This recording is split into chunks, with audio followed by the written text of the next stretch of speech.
So, your favorite author turned out to be a dick.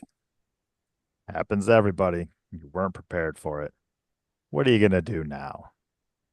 That's what happens now that everything's on social media. We are much more in tune with what everyone thinks, how everyone feels, and we've learned that a lot of authors we've held up high, whether they're favorites, favorite books, favorite genres, whatever, they just turn out to be garbage human beings. The most recent example being Neil Gaiman, probably the most prolific example being JK Rowling. And there's no real wrong answer here, what you do once you find out that they're a dick, but let's figure out what our options are. Beatrice, I know you have. No, we're going to save you because you're going to go off the rails. We're That's going to fair. start with Rosetta. What do you do when it turns out that someone that you've respected, you've read their work a whole number of times, you own their books, turns out to be a human piece of shit? What do you do? Yeah, that's interesting because I've also run into other things like musicians. It's a It's good a big example too. problem. Yeah, this doesn't Yeah, have to be exclusive to authors, but one of my favorite artists is like not a great human being. And I'm in the process of taking off like the merchandise that I own of his stuff. I still have decals on my car I need to take off. So that's one thing that I do, is at least not make my support visible. Like I don't make it seem like I support what they're doing. mhm. I own his music on CD, and so that was a one-time purchase. So if I feel like, wow, I still really like his work, I can still listen to it without giving him money, like you would be if you were listening on Spotify. So like if you own a paper version of that book already, you can still read it. Like I know plenty of people who are like, well, Harry Potter is still my comfort series. I still read it, but I don't purchase anything. Don't continue to support JK Rowling by purchasing her work. So I think cutting off that financial and vocal support, um, to say, hey, I don't align with what this author is saying. However, I am a huge like author and art are very different things in the end. So as long as the artwork, which the thing with Harry Potter is that isn't directly like, saying the stuff you don't believe in, I still think it's okay to say, well, I still enjoyed this thing and I'm a human and I'm not hurting anybody by saying, well, I already have this CD or I already have the book. I'm gonna keep reading it. As a well, there's not much I can do about, you know, the person the author is. But that's like my take because I'm very much an author and art is separated All right, Yashi, because what do that's you how think? I write. Um, I mean, when it comes to problematic authors, because that is the only thing I deal with right now, thankfully. Um, I usually turn like if I ever take a picture of my bookshelf or my book stack, I turn those books specifically so people don't see the title. And if they ask me what book it is, I would privately tell them like, oh, it's by this person, and the reason why I'm not showing it is because of this, this, and this. So, you know, I'm not supporting them, but I also have nowhere else to put those books at the moment. Another thing that people do is that they put their books on different shelves, which, Rosetta, you were talking about Harry Potter. I do own a lot of the Harry Potter books, from before she was problematic, and I just put it on another shelf, and sadly, it takes up the entirety of that shelf, and I just call it a day. And I will never ever show that shelf, thankfully, Yeah, because it's kind I of a day. have I have all seven. There's seven of them in hardcover and like a really cool edition. And it hurt because I got those back in college and I read those a ton of times. I probably read those once a year until it became painfully obvious that she was incredibly transphobic.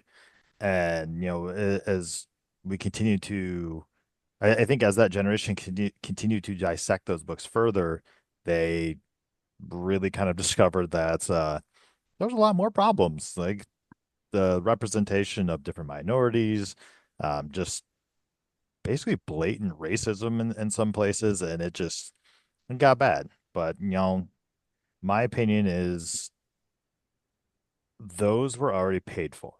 So if I throw them out, she still wins. Like she still has my money. Like there's no point. And other things like I mentioned Neil Gaiman, like one of my favorites by him is Good Omens. I actually have that in audiobook and I have it in a paperback. I'm not going to get rid of those uh because one, I already got them. I can still listen to them. I can still read them. If I was offering new financial support, I think that's different. But also in the case of those books, they're also co-written, which makes it a little easier because everything's getting put into Terry Pratchett's name.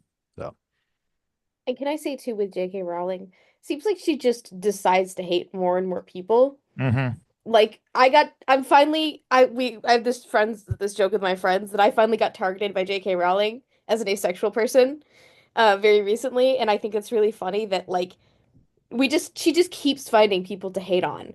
And so it's become like a joke that we're like, that's it guys, I've become targeted by JK hmm Rowling, there's different which is images that insane. I'm pretty sure are not Photoshopped. That looks like there's almost like black mold growing in her house. People are like, yes, she's just getting progressively more insane from inhaling the mold spores. Like that explains a lot. But That would explain a lot. no, we're not gonna make excuses for her. She's just a No, garbage human. no, she is. Um, Which sucks Beatrice, because, you kept it bottled up long enough.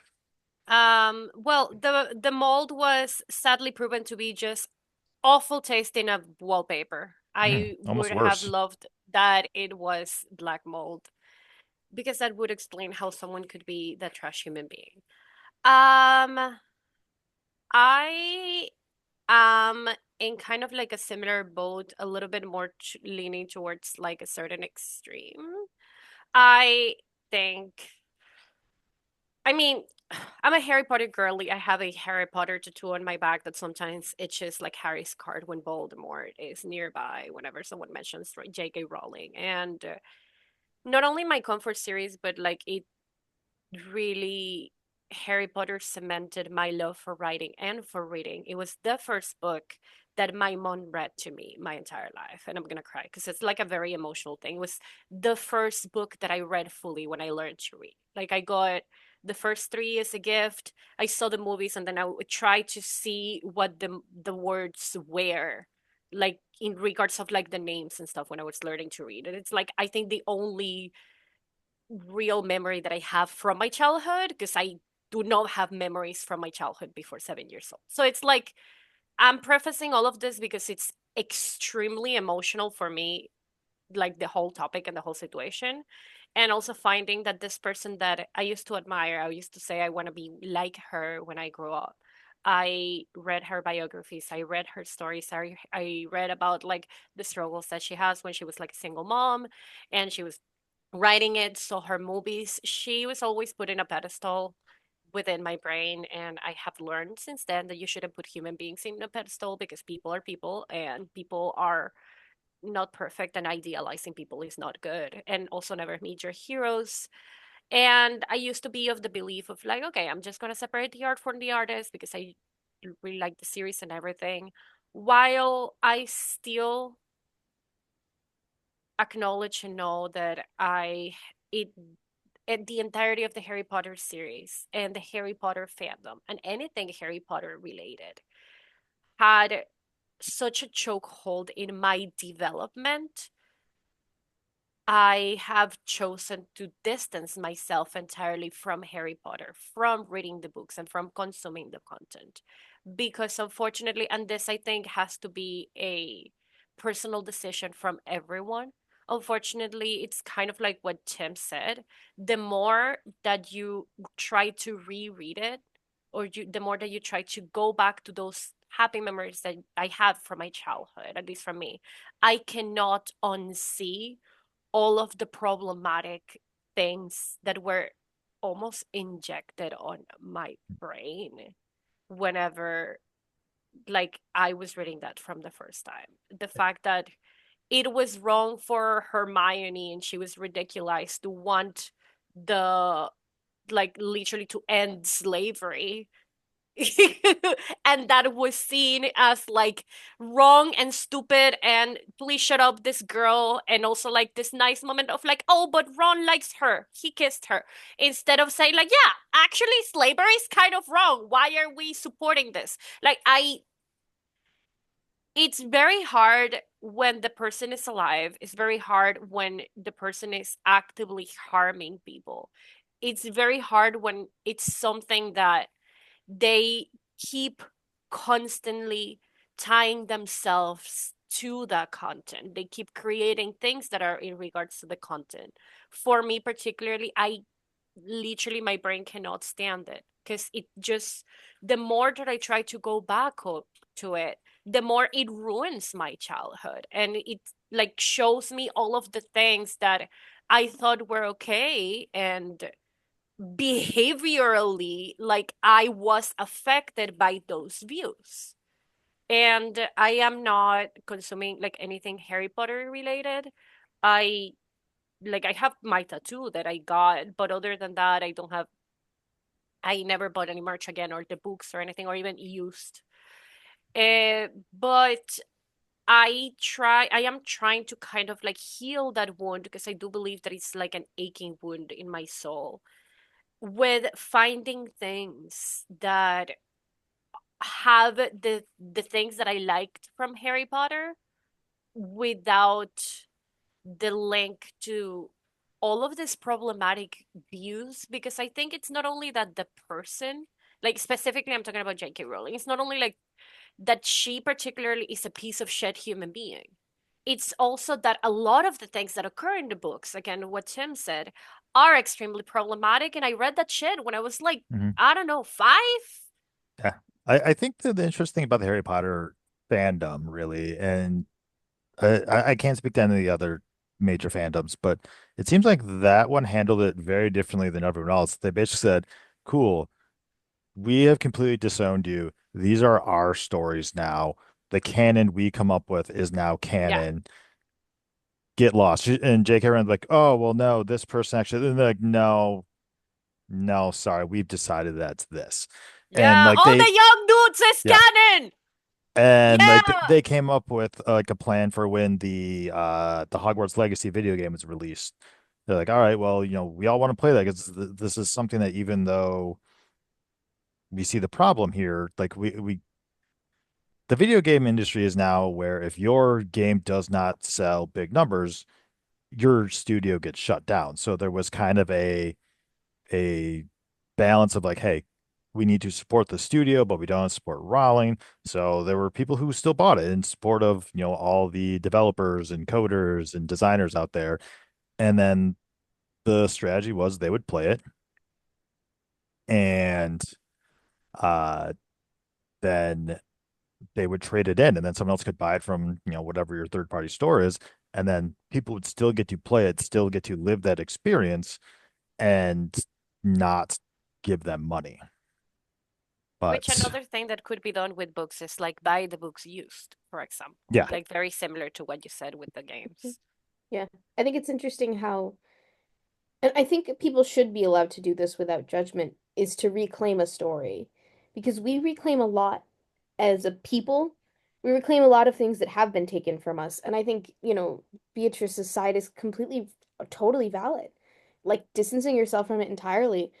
I agree. A lot of the stuff in that story is just unbelievably horrible. But at the same time, I think that what makes a story is how the readers also interpret it. And so I think it's fair to say, hey, I mean, the Harry Potter fandom, I think, took it the best of other fandoms, but they were like, hey, okay, great. We don't the author let her creation into the world. It's out there. You can't start saying that Dumbledore was gay or whatever, because you already let this out. It's like you set your children free and they have their own opinions now. You can't change that. They're people, right? I think it's people take it the same way with books. They're like, yeah, you put your work out there. I get to interpret it however I want. Which I think is another valid way to like interact with something as long as you're not continuing to proliferate those problematic views. So what? So obviously, Harry Potter, I think, had probably the largest impact on us individually. But what else is out there? Like who? Obviously, Neil Gaiman was accused of, I believe, it was sexual assaults. Um, Basically being a giant creeper, to putting it very mildly. I mean, they shut down the third season of Good Omens. A lot of his stuff is off the shelves now. But who else is out there? Who else have we seen that has had issues? Like, who else are we seeing out there? And then how's the fandoms separate if we know? That When makes it me realize I comes. don't read enough. I mean, I I honestly I feel like I got so hit emotionally personally by everything that happened with JK Rowling that I kind of I'm trying my best to not read things by extremely famous people anymore, and instead just going more for kind of what I want for the story, or if I like this author as a person or something like that. I think I don't know. I get very emotionally involved with a lot of the content that I consume. I do say I read A Court of Thorns and Roses, and I personally do not believe it's a good book. I don't think that it's a very well created story, and it has a lot of pacing issues. It also has a lot of problematic uh misogynist things in my personal opinion, but and And there was then the yeah, distasteful cover reveal for which was it? I forgot which one, but it was around when Breonna Taylor had died or was murdered. And she decided to put into her Instagram caption "Oh, if you missed the reveal earlier, here it is, and I hope it sheds a bit of light." And it's it's performative. It's unfair to the Black community that she just kind of used someone's murder as a selling point I to get forgot about more that. I hate that. to use to get some sort of sympathy. It's not helpful.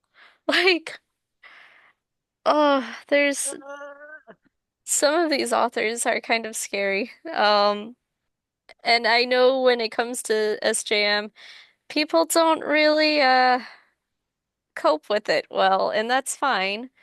I mean, that's their favorite author, but it's kind of why we're doing this podcast episode today. yeah. It's also something that really has to say a lot from the people when they say oh, what Jashi said about people not coping with it well, and I'm pausing more because I want to use the right words.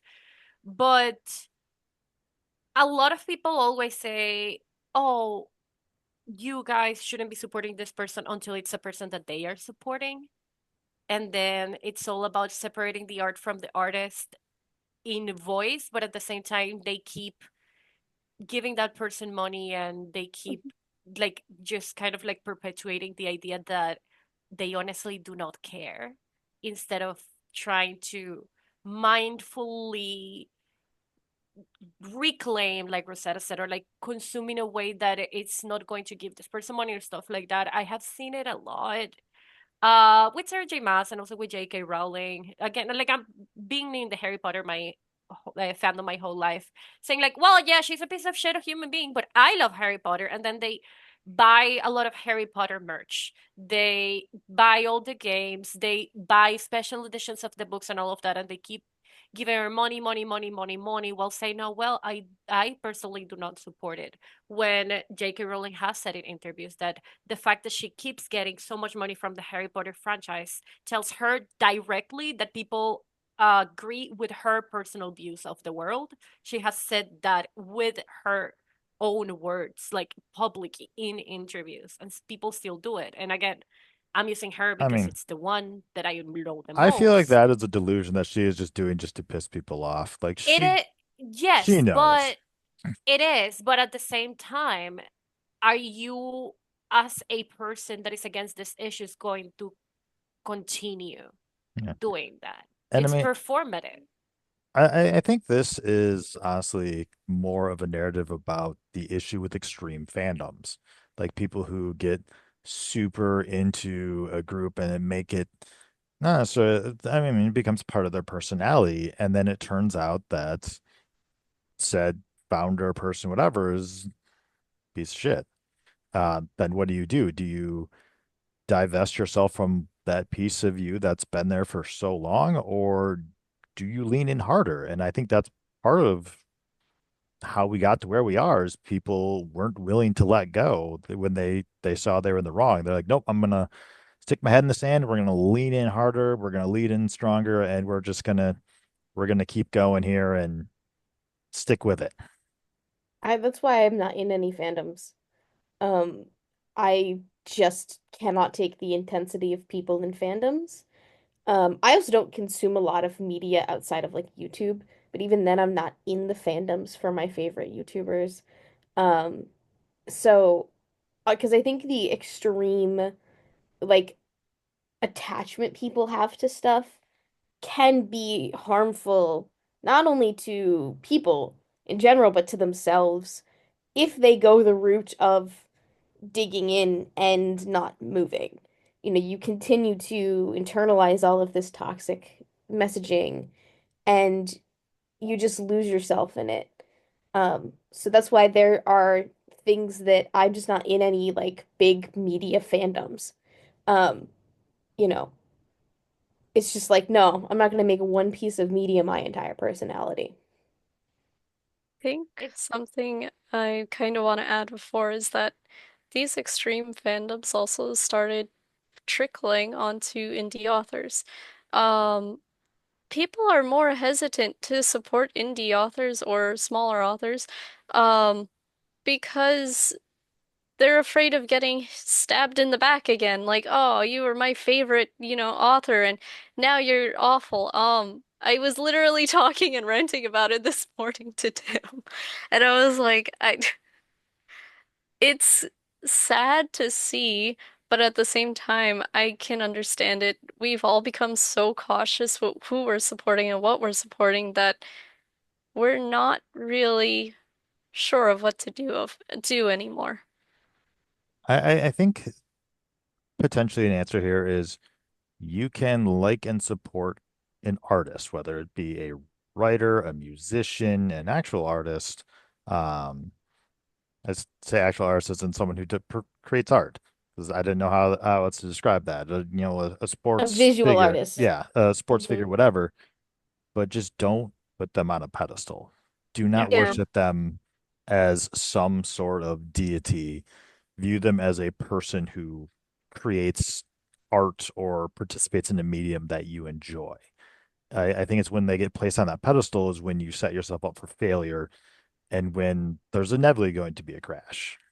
So, Never meet your heroes. I yeah. say it from experience. And And what Jashi said about indie authors is also very true. I think it's also a good thing that we as a community are being more mindful of like making sure that the people that we are consuming things from are people that share our values, but at the same time, it's a very difficult thing to threaten because then are we going to be too afraid that we're not going to consume any indie author? And that's like the very difficult kind of like line to balancing between I think like out of us four, I probably have the most radical view of all of these things just because I am by nature the person that makes the fandom their whole personality. Harry Potter was my whole personality for almost my entire life. So that's also like why I took it the way that I took and why I'm reverting in such an extreme way. But I have also been people that had like has ripped books apart.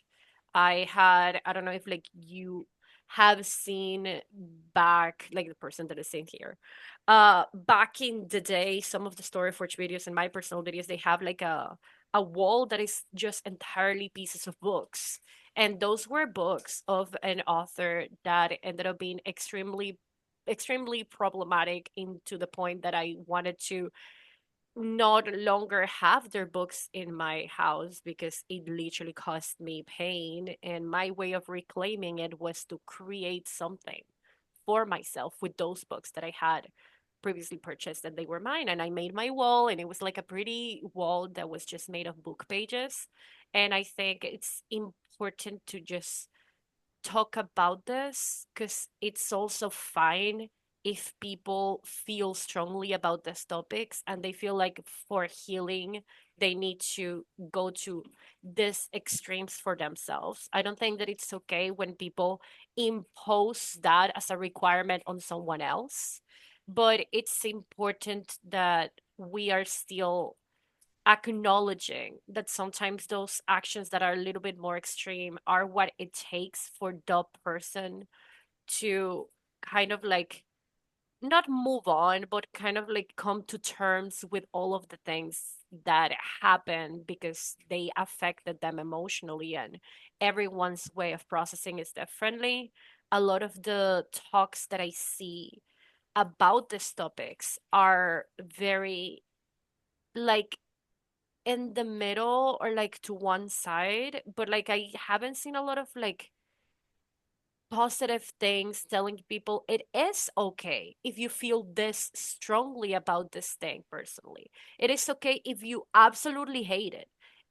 I have seen people like in social media like mocking the people that rip books and the burn them, like all of those stuff. And I don't think that it's good to mock the way that people are trying to heal their wounds either. Again, I don't think anyone should be imposing over anyone the way that they are reacting to something that affects them. But don't say, like, wow, you're so exaggerated. Like, you're so dumb. Why are you doing this? This is not affecting the person. Because a lot of the times it comes for something internal that they want to do. Obviously, if it's performative and like they're trying to push it onto people and it's like a whole thing, it's different. But one of the things that I have wanted to make sure personally, and like with the podcast, and every single time that I actually speak about topics that could have extremes, is to make sure that we're acknowledging that it's okay for people to have the reactions that they have as long as they're not harming anyone else. Yeah, and I think it's wrong to judge people. Like I agree, it's wrong to judge people for how they heal. Um, you know, some people just need to be destructive. Um, I think turning it into art is a much better way of, especially because sometimes when you turn something into art, what the content of that thing actually is becomes less relevant. I don't have it with me. I have this very interesting, it's like like card or paper holder, but it's an open book. And the book pages have been folded in such a way that you can stick pieces of paper in it. And it's a very beautiful thing that a family friend of mine made for me. But the book itself is sort of lost in the artwork. Like the actual what the book was about is gone. And I think that a good way to take something that has hurt you, like Bia said, and make it into something new where what once was there is gone is a good way to heal. I like that. I like that a lot. Um, so I think as we draw to a close, I hate to use this phrase, but do your own research in what some of your favorite authors believe um before you really put them on a pedestal. Throughout this, I think we've all kind of had some browsers up. We've been searching for new stuff, different stuff. You know, Orson Scott Card, who wrote Ender's Game, one of the most iconic science fiction books, giant hater of homosexuality.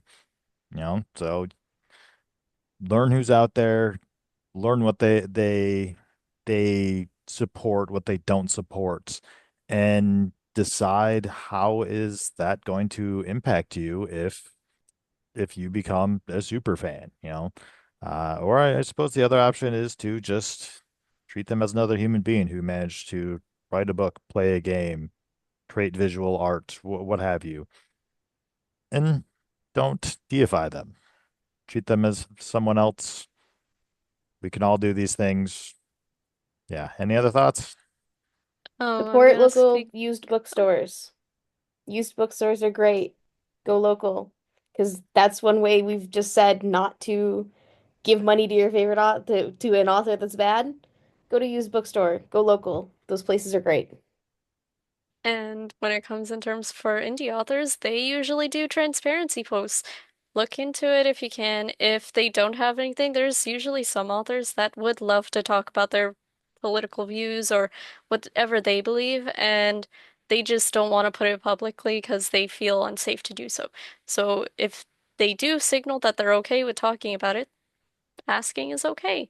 Just don't straight up berate them for something. Yeah.